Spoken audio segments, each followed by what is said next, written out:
So I'm real quick just going to show you how to record your voice in a PowerPoint. I mean, it's pretty easy, really. You just come over here to whatever the PowerPoint you're working on. If you're going to narrate the whole thing, that's fine. You don't have to. I mean, if you want to talk through the whole slide, you can do it from the beginning. But the directions said that you need to narrate and just describe the images of 2020 that you decided to use. So it's pretty easy. You just come over here and you are going to select record from current slide. And then you would simply hit the record button.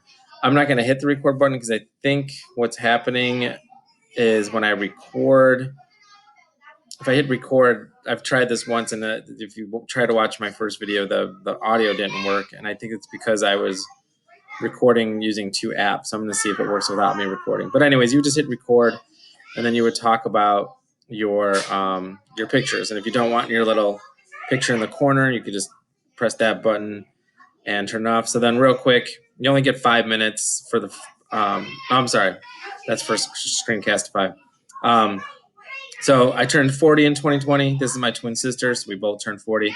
This is my friend Tom, looking kind of creepy in that picture. But we all turned 40 like in the same week, so we celebrated together. This is my dad. One of the reasons I was off is he was diagnosed with kidney cancer and had to have a kidney removed. So I helped out when I could with his recovery. And we're still watching because he has other spots in the body where cancer has spread. You can see my wife peeking out, and there's my sister again. Fun picture. We went sledding over Christmas break. The kids had fun. I included a picture of Emery in her mermaid costume because she's really adorable and brings a lot of joy to my life.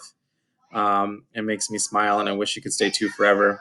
My best friend and cousin Joe, I'm happy because he moved back to Chicago after living in LA for like 8 years. He works on movie sets and TV sets. He helps design and build them. So he's got a really cool job, and this is his awesome wife, Megan, and they just had their first kid, Miles.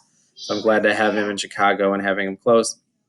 If you guys read my next slide, which is the one-word slide, it's about this little guy, Isaac. He's my middle child. Not only does he have middle child syndrome, like, wants attention because the oldest and the youngest are getting it.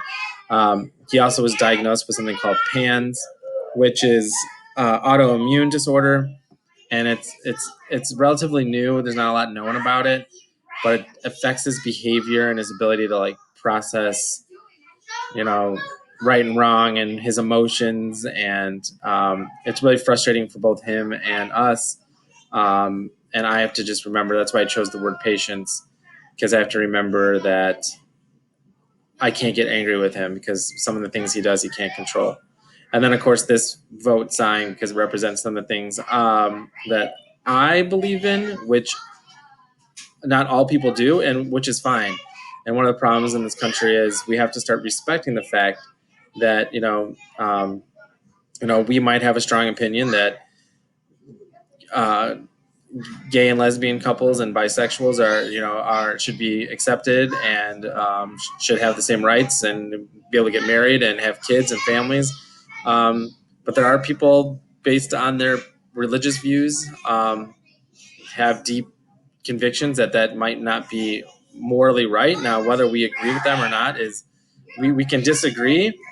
But when we start calling the other side stupid or evil or uneducated, that's when we run into problems like we're having in this country right now, which we saw yesterday at the Capitol building. Now they can get much more divided than that. And that's how you use it to record. That's it.